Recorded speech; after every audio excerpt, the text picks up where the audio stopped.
In today's video, I'm going to cover some things that you can do to improve your rank in Black Ops 6's brand new rank play game mode. And overall, you're going to improve in general. I'm going to cover some things for those that are new to the mode and some things that you might not know even if you've played previous ranked experiences. But before we do jump into things, make sure you drop a like on the video, subscribe to the channel and drop a comment below with your favourite guns so far on Black Ops 6. So the first thing that I want to cover in this video is how the SR system actually works. Basically, if you don't know what SR is, it's your skill rating. Now what this means is it determines what rank you have, what rank you're gonna have, and if you're gonna go up or you're gonna go down. As you can see on your screen, there are 8 different tiers that you can be, from bronze all the way up to top 250, and each category has its own SR requirement. Now each category up till iridescent has 3 different ranks as well. You start off as rank 1, you go all the way up to rank 3 in each of the 6 categories leading up to iridescent. Now as you go through the grind, you will notice that to begin, you're going to be getting a lot more SR. But over time, as you start climbing up through these ranks, you're going to notice your SR starts to drop off a little bit.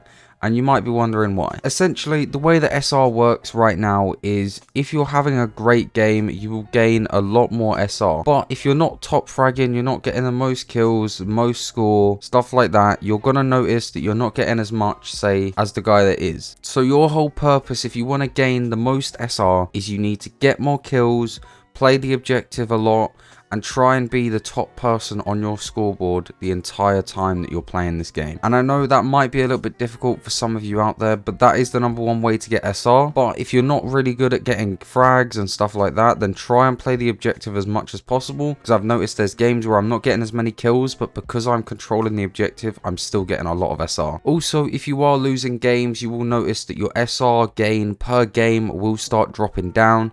You might not lose any SR. As soon as you rank up, you get a 3-game penalty, I believe, where you can not lose any SR, but if you lose the game, you will still notice that the SR that you gain is still less than if you had just been flawless. Next up is the 3 game modes that are in the ranked playlist. It is important and very, very, very important that you learn all these game modes, how to play them properly, and what they actually are. Especially if you're new to the Call of Duty genre, or maybe you haven't played in a few years and you just need a refresh. You can always go over here to the main screen, hit X or square on PlayStation, and you can find the rank play playlist, and it labels all 3 of the game modes. You have hardpoint, search and destroy, and control, and of course it lists all the maps that are in these playlists as well. So make sure that you're taking advantage of this. You watch some videos on hardpoint, learn the rotations of hardpoint, learn where the next point's going to be, where you can rotate, what's the best way to rotate, all those things. Learning the spawns as well. Search and destroy, there's some sneaky spots that you can play for search and destroy on some of these maps. And control, there's some methods out there that you can learn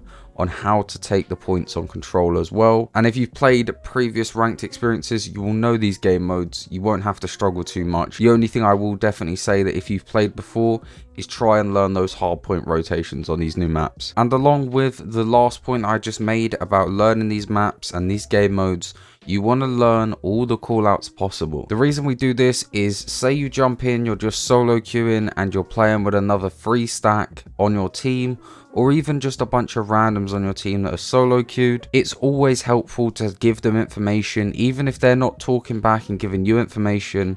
If they can hear you and you give them a vital piece of information, it could be a game-changing bit of information that absolutely wins you the game. So make sure you always have your mic on, always you're communicating, you're giving callouts, learning these callouts, and learning each one for each individual map. And I spoke a little bit about this before, but you should try and squad up with players. Yes, you can solo queue and you could probably have some success, but you will get to a point in your games where you're facing 4 stacks every single game and you're gonna struggle to win games if you're trying to carry a whole team on your back. So try and find some teammates, whether that's through just playing ranked play and meeting people that you think are gonna be pretty cool to play with, or you can find discords and stuff like that. Hell, drop your Activision down below in the comments, and if you guys want to find some new teammates, add everyone up in the comments if they drop them down below. Try and find some teammates. It will improve your experience on ranked so much. The next thing I want to talk about is tweaking your settings. Now what I mean by this is going into your controller settings, your graphics settings and your audio settings, making sure you have the most up-to-date and optimized settings that you can for your setup. And don't be afraid to experiment with new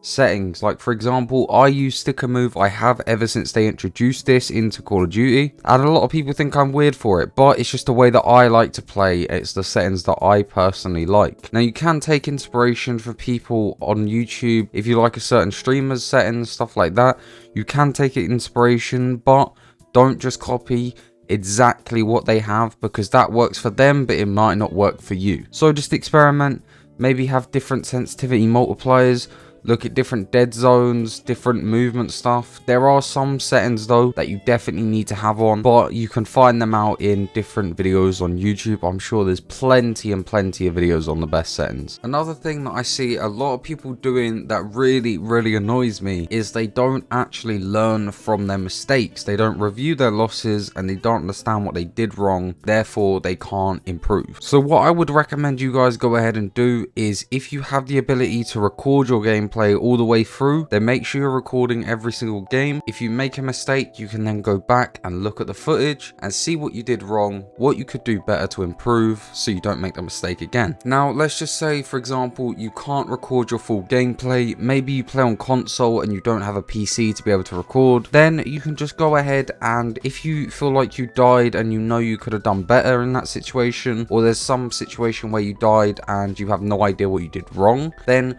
just go ahead and clip it on your console.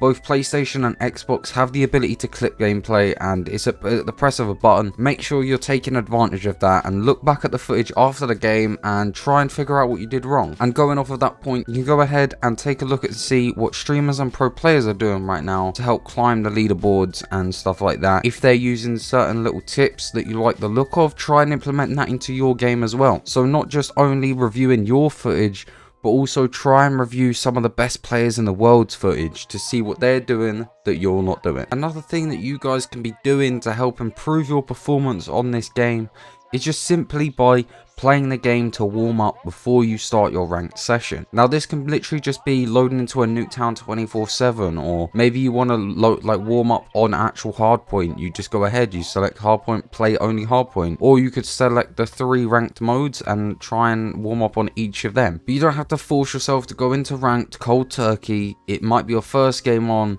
and you're a little bit worried that you're going to sell the game or you're not going to be 100%, just go into a regular game, play 1 or 2 games, get warmed up, and then go into ranked. And you'll notice your shots will be sharper, you'll be reacting quicker, and overall you'll have more chance of succeeding and winning the game. Now I kind of want to head back over to SR and discuss one more thing, and this is probably one of the most important things. Don't be afraid to lose SR.